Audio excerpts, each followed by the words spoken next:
Good morning, students. Today's topic is distinction between company and partnership. बेटा आज के topic में हम कंपनी और पार्टनरशिप का डिफरेंस करेंगे। कंपनी और पार्टनरशिप का जो डिफरेंस करेंगे वो बेसिस ऑफ डिफरेंसेस की हेल्प से करेंगे जो कंपनी और पार्टनरशिप के बीच में है। पहला बेसिस ऑफ डिफरेंस का पॉइंट है एक्ट का कि कंपनी पे कौन सा एक्ट अप्लाई होता है और पार्टनरशिप पे कौन सा एक्ट अप्लाई होता है। It is controlled under the Indian companies act 2013। बेटा कंपनी पे कंपनीज एक्ट 2013 अप्लाई होता है। पहले कंपनी पे एक्ट अप्लाई होता था 1956, लेकिन अब जो कंपनी पे एक्ट अप्लाई होता है उसका नाम है 2013 का। पार्टनरशिप पे it is controlled under the partnership act 1932। Partnership पे पार्टनरशिप एक्ट 1932 अप्लाई होता है। तो एक्ट में कंपनी पे जो एक्ट अप्लाई होता है उसका नाम है 2013 और जो पार्टनरशिप पे एक्ट अप्लाई होता है उसका नाम है 1932।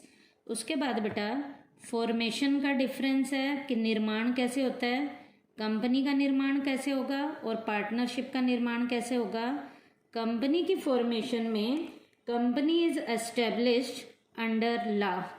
कंपनी को एस्टेब्लिश लॉ के अकॉर्डिंग किया जाता है। इसका मतलब कंपनी के एक्ट की जितनी भी फॉर्मेलिटीज़ हैं उन फॉर्मेलिटीज़ को पूरा करने के बाद कंपनी की फॉर्मेशन की जा सकती है। और लॉ के अकॉर्डिंग हमें बहुत से डॉक्यूमेंट बनाने पड़ते हैं कंपनी के लिए, जैसे memorandum of association, article of association, prospectus. ये लॉ के अकॉर्डिंग कंपनी को शुरू करने की कुछ फॉर्मेलिटीज़ होती हैं जो कंपनी के निर्माण के लिए पूरी की जाती हैं। उसके बाद बेटा पार्टनरशिप में the partnership is establish contract among the partners.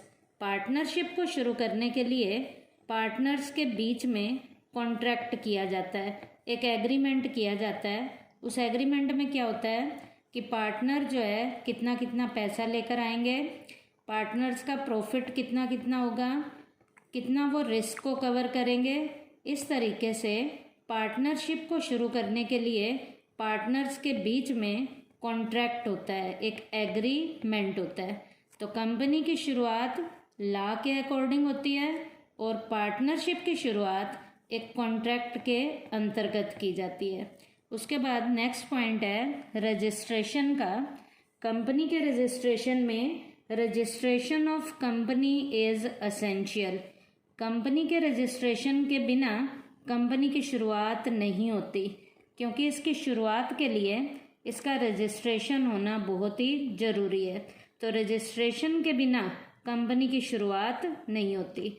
और पार्टनरशिप में registration of partnership is not essential. Partnership की रजिस्ट्रेशन ज़रूरी नहीं है, करवानी है तो करवा लेते हैं और यदि नहीं करवानी तो नहीं करवाते।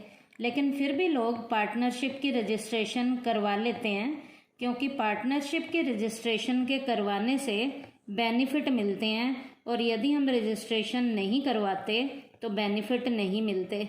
कैसे? मान लीजिए कोई पार्टनर धोखा दे जाता है, तो धोखा जिस पार्टनर ने दिया है उसके खिलाफ यदि एक्शन लेना है तो यदि हमारी पार्टनरशिप रजिस्टर्ड होगी तो हम उसके खिलाफ एक्शन ले सकते हैं, नहीं तो हम उसके खिलाफ एक्शन नहीं ले सकते। तो बेटा कंपनी की रजिस्ट्रेशन बहुत ज़रूरी होती है, पार्टनरशिप की रजिस्ट्रेशन ज़रूरी नहीं होती। करवाना है तो करवा लेते हैं, नहीं तो नहीं करवाते। उसके बाद है नंबर ऑफ मेंबर्स। कंपनी में कितने मेंबर्स हैं और पार्टनरशिप में कितने मेंबर होते हैं। कंपनी में भी बेटा मैं दोनों कंपनी के बारे में बताऊंगी, पब्लिक कंपनी के बारे में भी और प्राइवेट कंपनी के बारे में भी। पब्लिक कंपनी में मिनिमम 7 मेंबर्स होते हैं और मैक्सिमम पे कोई भी लिमिट नहीं होती।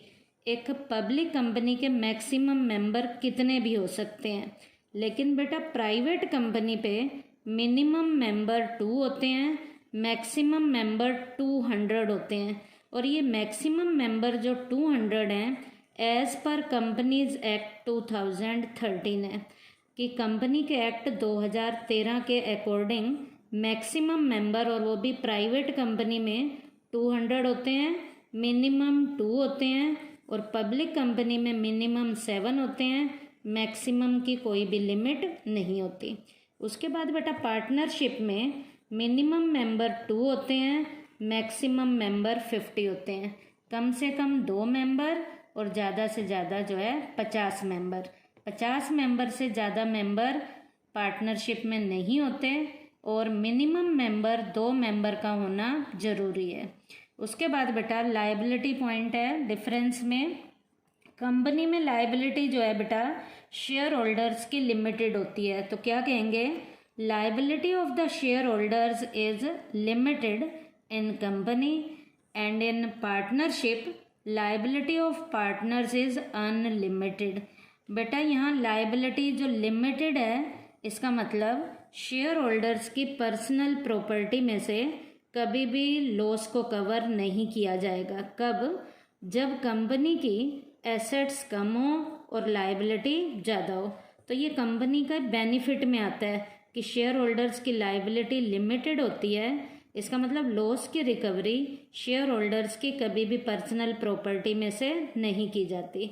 लेकिन बेटा पार्टनरशिप में पार्टनर की लायबिलिटी अनलिमिटेड होती है, तो ये इसका नुकसान है कि जब भी कभी लॉस हो जाते हैं तो लॉस की रिकवरी जो है पार्टनर्स को उनकी पर्सनल प्रॉपर्टी में से पूरा करना पड़ता है। कब? जब उनकी एसेट्स कम होती हैं और लायबिलिटी उनकी ज़्यादा होती है। उसके बाद बेटा लास्ट पॉइंट इसके डिफरेंस का है सेपरेट एंटिटी। कंपनी में company is a legally created artificial person.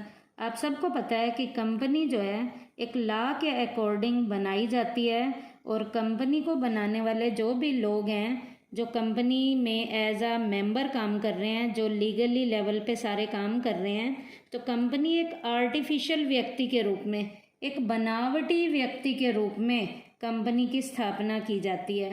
Whose existence is separate from its owners. इसका एग्जिस्टेंस जो है इनके ओनर से अलग होता है। इसका मतलब है बेटा कंपनी में काम करने वाले मालिक लोग अलग होते हैं, और कंपनी की मैनेजरियल एक्टिविटीज़ को संभालने वाले जो मैनेजर हैं वो अलग होते हैं। तो यहाँ हम बताएंगे company is legally created artificial person whose existence is separate from its owners और शेयर होल्डर्स। उसके बाद पार्टनरशिप में partnership firm has no separate existence from its member. बेटा पार्टनरशिप में पार्टनर्स का एग्जिस्टेंस जो है मेंबर से अलग नहीं होता। जो मेंबर हैं वही एज आ ओनर भी रोल प्ले करते हैं। They are the same from the legal point of view. यहाँ पर वो लीगल पॉइंट ऑफ व्यू से सेम होते हैं। कैसे? मालिक भी वही हैं और एज आ एम्प्लॉय भी कई बार वो वही काम करते हैं। तो पार्टनरशिप में there is no separate existence from its member. इनका एग्जिस्टेंस जो है इनके मेंबर से अलग नहीं होता, लेकिन कंपनी में इनका एग्जिस्टेंस जो है वो मेंबर से अलग होता है। तो कंपनी की एक सेपरेट वाली लीगल एंटिटी होती है और पार्टनरशिप में मेंबर्स की सेपरेट वाली कोई भी लीगल लेवल की एंटिटी नहीं होती। तो बेटा ये जो टॉपिक था पार्टनरशिप और हमारा कंपनी का डिफरेंस था।